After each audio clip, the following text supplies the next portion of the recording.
എല്ലാവർക്കും welcome back to Chinnu's Cherrypicks. വളരെ എളുപ്പത്തിൽ നമുക്ക് ഉണ്ടാക്കിയെടുക്കാൻ പറ്റുന്ന പനീർ കൊണ്ടുള്ള റെസിപ്പിയാണ് പനീർ ബട്ടർ മസാല. ഒരുപാട് പേരുടെ ഫേവറേറ്റ് ആണ്. ഇത് വീട്ടിലുണ്ടാക്കാൻ പാടായിരിക്കും എന്ന് കരുതി പലരും ഇത് ട്രൈ ചെയ്യാറില്ല. പക്ഷേ വളരെ എളുപ്പത്തിൽ ഉണ്ടാക്കിയെടുക്കാൻ പറ്റുന്ന ഒരു ഐറ്റമാണ് നമ്മുടെ പനീർ ബട്ടർ മസാല. കുറച്ച് സമയം എടുക്കുമെങ്കിലും നമ്മുടെ ജോലി വളരെ കുറവാണ്. അത് അവിടെ ഇരുന്ന് തനിയെ ആയിക്കോളും. ചപ്പാത്തിയുടെയും റൊട്ടിയുടെയും കൂടെ മാത്രമല്ല, നെയ്ച്ചോറിൻ്റെയും ഫ്രൈഡ് റൈസിൻ്റെ ഒക്കെ കൂടെ അടിപൊളി കോമ്പിനേഷനാണ്. അപ്പോൾ ഇതുവരെ ട്രൈ ചെയ്ത് നോക്കിയിട്ടില്ലാത്തവരും ഇതിന് മുന്നേ ഉണ്ടാക്കിയപ്പോൾ ഇത് പാടാണ് എന്ന് തോന്നിയിട്ടുള്ളവർ തീർച്ചയായിട്ടും ഈ റെസിപ്പി ഒന്ന് ട്രൈ ചെയ്ത് നോക്കുക. അപ്പോൾ നമുക്കിതെങ്ങനെ ഉണ്ടാക്കുന്നതെന്നുള്ളത് കാണാം. അപ്പോൾ അതിനായിട്ട് ഞാനിവിടെ 200 ഗ്രാം പനീറാണ് എടുത്തിരിക്കുന്നത്. 200 മുതൽ 300 ഗ്രാം വരെ ഇതേ അളവിലുള്ള ഗ്രേവിക്ക് യൂസ് ചെയ്യാവുന്നതാണ്. നമുക്കിത് ക്യൂബ്സ് ആയിട്ടൊന്ന് കട്ട് ചെയ്തെടുക്കാം. പനീർ നല്ല സോഫ്റ്റ് ആയി കിട്ടാൻ വേണ്ടിയിട്ടും കുക്ക് ചെയ്യുമ്പോൾ റബ്ബർ പോലെ ആയി പോകാതിരിക്കാനായിട്ടും നമുക്കിത് ആദ്യം ചൂടുവെള്ളത്തിലൊന്ന് സോക്ക് ചെയ്ത് വെക്കണം. ഒരു 20 മിനിറ്റ് ഇങ്ങനെ ചൂടുവെള്ളത്തിൽ ഇട്ട് വെക്കുന്നത് സോഫ്റ്റ് ആവാൻ വേണ്ടി മാത്രമല്ല, നമ്മുടെ ഗ്രേവിയൊക്കെ നല്ലപോലെ ഇതിലേക്ക് അബ്സർവ് ആയി കിട്ടാനും സഹായിക്കും. ഇതിങ്ങനെ കുതിരുന്ന സമയം കൊണ്ട് നമുക്ക് ബാക്കി കാര്യങ്ങളൊക്കെ ചെയ്തെടുക്കാം. അപ്പോൾ ഗ്രേവി തയ്യാറാക്കാനായിട്ട് 5 തക്കാളിയും 2 സവോളയും 1 പച്ചമുളകും 3-4 വെളുത്തുള്ളിയും 1 ഇഞ്ച് വലുപ്പത്തിൽ ഇഞ്ചിയും എടുത്തു വെക്കാം. ഇതൊക്കെ ഒന്ന് അരിഞ്ഞെടുത്തതിന് ശേഷം നമുക്ക് ഒരു കടായിലേക്ക് ബട്ടർ അല്ലെങ്കിൽ എണ്ണ ചേർത്ത് കൊടുക്കാം. വെണ്ണയൊക്കെ ഒന്ന് ഉരുക്കി വരുമ്പോഴത്തേക്കും നമുക്കിതിലേക്ക് അരിഞ്ഞു വെച്ചിരിക്കുന്ന സവാളയുള്ളി ചേർത്ത് കൊടുക്കാം. ക്യൂബ്സ് ആയിട്ടാണ് സവാളയുള്ളി അരിഞ്ഞെടുത്തിരിക്കുന്നത്. മീഡിയം ഫ്ലെയിമിൽ ഒരു ലൈറ്റ് പിങ്ക് കളർ ആവുന്നത് വരെ സവാളയുള്ളി ഒന്ന് വഴറ്റിയെടുക്കുക. ഇനി ഇതിലേക്ക് നമുക്ക് ക്യൂബ്സ് ആയിട്ട് അരിഞ്ഞു വെച്ചിരിക്കുന്ന തക്കാളി ചേർത്ത് കൊടുക്കാം. പച്ചമുളക് ചേർത്ത് കൊടുക്കാം. ആവശ്യത്തിന് ഉപ്പ് ചേർത്ത് കൊടുക്കാം. എല്ലാം നല്ലപോലെ ഒന്ന് മിക്സ് ചെയ്ത് കൊടുക്കാം. ഇതോടൊപ്പം തന്നെ നല്ല ടേസ്റ്റിനായിട്ട് നമ്മുടെ പനീർ ബട്ടർ മസാലയ്ക്ക് 1 പിടി കശുവണ്ടി കൂടി ചേർത്ത് കൊടുക്കണം. കാഷ്യൂ നട്ട്സും കൂടി ചേർത്ത് നല്ലപോലെ ഒന്ന് മിക്സ് ചെയ്തെടുക്കാം. നമുക്കിനി ഇത് 1/2 ഗ്ലാസ് വെള്ളം ഒഴിച്ച് അടച്ചു വെച്ചൊന്ന് കുക്ക് ചെയ്യണം.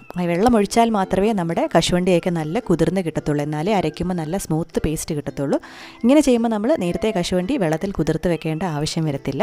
അപ്പോൾ 1/2 ഗ്ലാസ് വെള്ളം ഒഴിച്ച് നമുക്ക് അടച്ചു വെച്ച് ഒരു 10 മിനിറ്റ് ഒന്ന് ലോ ഫ്ലെയിമിൽ കുക്ക് ചെയ്തെടുക്കാം. ഇപ്പോൾ ഒരു 10 മിനിറ്റ് ആയിട്ടുണ്ട്. നമ്മുടെ കശുവണ്ടിയൊക്കെ നല്ല കുതിർന്ന് തക്കാളിയൊക്കെ നല്ല സോഫ്റ്റായി വന്നിട്ടുണ്ട്. നമുക്കിനി ഇതിലേക്ക് പൊടികളൊക്കെ ചേർത്ത് കൊടുക്കാം.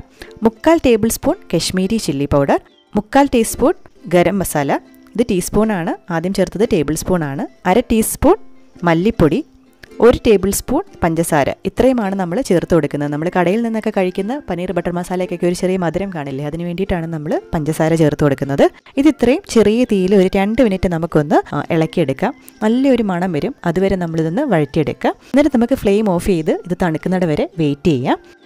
തണുത്തതിന് ശേഷം നമുക്കിത് നല്ല സോഫ്റ്റ് ആയിട്ടുള്ള സൂപ്പർ സ്മൂത്ത് ആയിട്ടുള്ള ഒരു പേസ്റ്റായിട്ട് അരച്ചെടുക്കണം.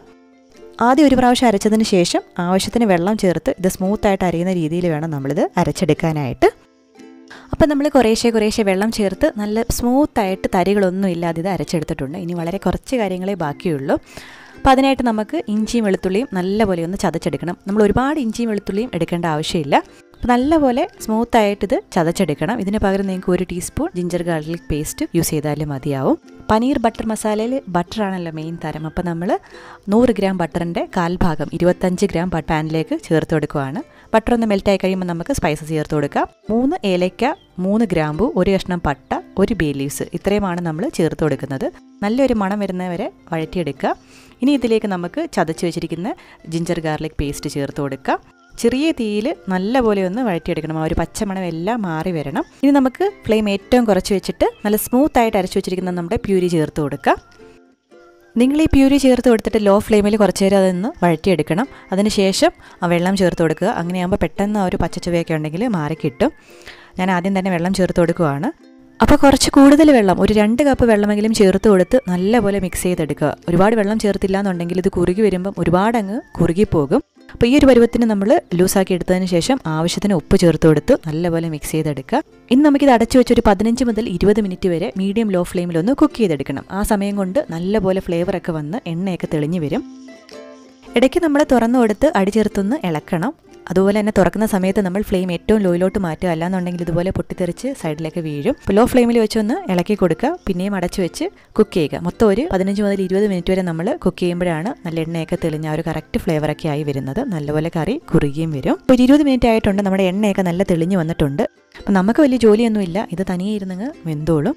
ഇനി ഇതിലേക്ക് നമുക്ക് നേരത്തെ സോക്ക് ചെയ്ത് വെള്ളം ഊറ്റി വെച്ചിരിക്കുന്ന പനീർ ചേർത്ത് കൊടുക്കുക.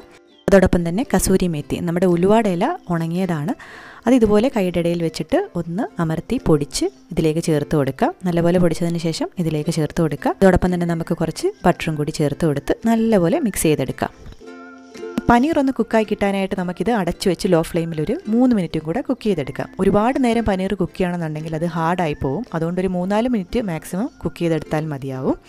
അപ്പം നമ്മുടെ പനീറൊക്കെ കുക്കായിട്ടുണ്ട്. നമുക്കിനി ഇതിലേക്ക് ഒരു കാര്യം കൂടി ചേർത്ത് കൊടുക്കാനേ ബാക്കിയുള്ളൂ. അപ്പോൾ അതിന് മുന്നേ ആയിട്ട് നമ്മുടെ ചാനൽ ആദ്യമായിട്ട് കാണുന്നുണ്ടെങ്കിൽ ഒന്ന് സബ്സ്ക്രൈബ് ചെയ്യുക. ആ സൈഡിൽ കാണുന്ന ബെല്ലൈക്കൺ കൂടി ക്ലിക്ക് ചെയ്യുകയാണെന്നുണ്ടെങ്കിൽ പുതിയ വീഡിയോസ് ഇടുമ്പോൾ നോട്ടിഫിക്കേഷൻസ് ആയിട്ട് കിട്ടിക്കോളും. അപ്പോൾ ലാസ്റ്റായിട്ട് നമുക്ക് ഫ്ലെയിം ഏറ്റവും കുറച്ച് വെച്ചിട്ട് ഇതിലേക്ക് ക്രീം ചേർത്ത് കൊടുക്കണം. എൻ്റെ കയ്യിൽ വാങ്ങിച്ച ക്രീം ഇല്ലാത്തതുകൊണ്ട് ഞാൻ ഇത് ഹോം മെയ്ഡ് ആയിട്ടുള്ള ഒരു ക്രീമാണ് ഉണ്ടാക്കിയെടുത്തിരിക്കുന്നത്. ഇൻസ്റ്റൻ്റ് ആയിട്ട് ക്രീം ചേർത്ത് കൊടുത്താൽ ഉടനെ തന്നെ നമ്മളിത് മിക്സ് ചെയ്ത് കൊടുക്കുക. അതുപോലെ ഹൈ ഫ്ലെയിം വെക്കുകയാണെന്നുണ്ടെങ്കിൽ ക്രീം പിരിയാനുള്ള സാധ്യതയുണ്ട്. അതുകൊണ്ടാണ് നമ്മൾ ക്രീം ഏറ്റവും ലാസ്റ്റായിട്ട് ചേർത്ത് കൊടുത്ത് കുറച്ച് സെക്കൻഡ്സ് ഒന്ന് ഇളക്കിയിട്ട് ഫ്ലെയിം ഓഫ് ചെയ്ത് വെക്കുന്നത്. ലാസ്റ്റായിട്ട് നമുക്ക് ഫ്രഷ് ക്രീമും മല്ലിയിലയും ചേർത്ത് ഗാർണിഷ് ചെയ്ത് സെർവ് ചെയ്യാവുന്നതാണ്. അപ്പോൾ വളരെ ടേസ്റ്റി ആയിട്ടുള്ളൊരു പനീർ ബട്ടർ മസാല റെസിപ്പിയാണ്. എല്ലാവരും ട്രൈ ചെയ്ത് നോക്കുക. നമ്മുടെ വീഡിയോ ഇഷ്ടമായിട്ടുണ്ടെങ്കിൽ കമൻറ്റ് ചെയ്യാനായിട്ട് മടിക്കരുത്. പുതിയ റെസിപ്പി വീഡിയോ അല്ലെങ്കിൽ വ്ലോഗുമായിട്ട് നമുക്ക് വീണ്ടും കാണാം. അതുവരേക്കും ബൈ.